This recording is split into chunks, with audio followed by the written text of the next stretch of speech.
is stunning, and I am convinced that we need to talk to every single person that had these meetings in that situation room.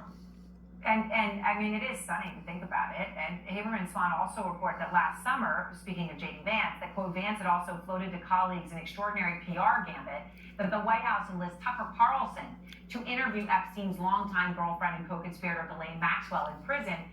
It might help if it might help the president if Maxwell was willing to state that Trump had not been part of any wrongdoing with Epstein.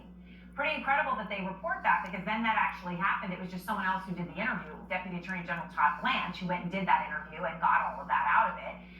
So everything Vance suggested happened. It just was with Blanche and not Tucker Carlson. That's pretty incredible when we try to kind of look back to see how that Blanche meeting happened. Look, and that suggestion was crazy to read and through that reporting. Look, I think the fact that the vice president has clearly been so engaged in directing what's going on at the White House, the messaging, what the strategy should be around the Epstein files is actually really significant. The fact that Susie Wiles has clearly been more involved in this cover-up in the way that the White House has rolled out the Epstein files, the directions being given to Bondi, to Patel, I think is pretty stunning. And so what it does for us is it really, for me, ensures that we have to fight to get all of these folks in front of the Oversight Committee. The Vice President has a lot of questions to answer. Susie Wiles has questions to answer. Clearly, members of the FBI at every level have to provide us with more information. And look, the former AG Pam Bondi, when we had her in front of us for an interview not that long ago here within the last couple of weeks, she said she wasn't involved, she didn't know what was going on. That's also clearly not true. She was involved in some of these meetings, sometimes by telephone, and is also a central figure in this reporting. Right, and I think everyone should be pounding the table wanting to get all the Epstein files and take out the redactions of everything except for the names of the victims. That, as we've all said from day one, shouldn't be an issue.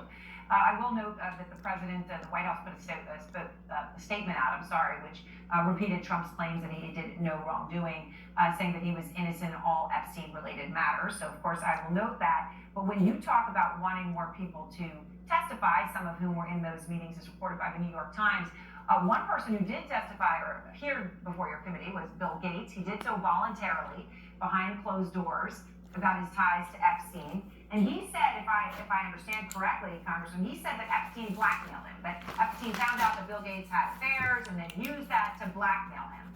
Do you believe that Bill Gates in any way was a victim, as such an allegation seems to suggest? I don't think Bill Gates was a victim. I mean, look, I think that Bill Gates also made a decision after he knew that Jeffrey Epstein had committed a horrific act, had essentially pleaded guilty of that act against a minor. He chose to have a relationship. He chose to attend meetings. He chose to essentially continue to work with Jeffrey Epstein and try to get additional support for his foundation. Now, look, Mr. Gates obviously regrets that, but it is a decision that we see over and over by these powerful men. They understand, they know what's happening, they hear things about Mr. Epstein, they saw what happened with this trial, and it's, to me, disgusting that people choose to continue to interact with him. All right, Congressman, I appreciate your time, and thank you very much.